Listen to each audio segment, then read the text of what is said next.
10 ఏళ్ల టీఆర్ఎస్ ప్రభుత్వంలో ఆర్టీసీ ఆస్తులను ధ్వంసం చేసి కుదేలు చేసి కబ్జాలు చేసి ఆర్టీసీ ఉద్యోగులు ఆత్మహత్య కారణమైన వీళ్ళు ఇవాళ ఆర్టీసీ గురించి మాట్లాడుతున్నారు. అదే కాకుండా పేదవాళ్ళు ఎక్కేది ఆర్టీసీ బస్సులు, అలాంటి బస్సుల రేట్లు పెంచి ఇవాళ ఆడవాళ్ళు బస్సులలో వస్తే తట్టుకోలేకపోతున్నారు. నేను ఒకటే సూటిగా అడుగుతున్నా, ఆర్టీసీ ఫ్రీ బస్ పెట్టొద్దా? ఇవాళ మీరు వ్యవసాయం చేయనటువంటి బీడు భూములకు లక్షాధికారులకు కోట్లాది రూపాయలకు వ్యవసాయం పేరుతోటి రైతు బంధు కట్టబెడితే ఏ పేదోళ్ళైనా రోడ్ల మీదకి వచ్చి మీ ఇళ్ళ ముంగర ధర్నా చేసిర్రా? ఈ రోజు ఆటోలను ముందు పెట్టి మీ అధికారం రావాలని ఎప్పుడు మీరు సెంటిమెంట్లను వాడుకొని ఒకరిని ముందు పెడతారు, ఆ తర్వాత మీరు వెనక నుంచి వస్తారు. ఇది మీ నైజం. గతంలో కూడా అగ్గిపుల్లలు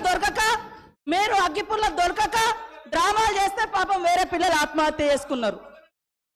అంటే చేయకూడదు అంటారు. మరి మీరు లక్షల రూపాయలు కోట్ల రూపాయలు ప్రజల మీద అందరి మీద పన్నులేసి ఆ వచ్చిన ధనము రైతు బంధుల పేరుతోటి ఏ పేద మహిళకు ఏ పేదోళ్లకు రూపాయి దక్కలేదు.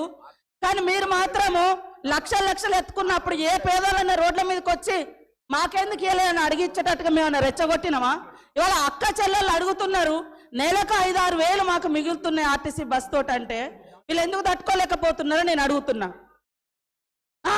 మరి ఎక్కడ ఏం దొరకనట్టుగా అదే మాట్లాడుతున్నారు. మొత్తం వీళ్ళు అన్ని తీసేయండి. కాబట్టి ఆర్టీసీ బస్సులలో మహిళలు ప్రయాణం చేస్తే మీకేం ప్రాబ్లం అది చెప్పండి. పల్లా రాజేశ్వర రెడ్డి గారు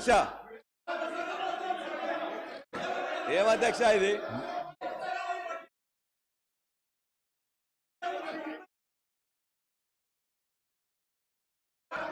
అధ్యక్ష ముఖ్య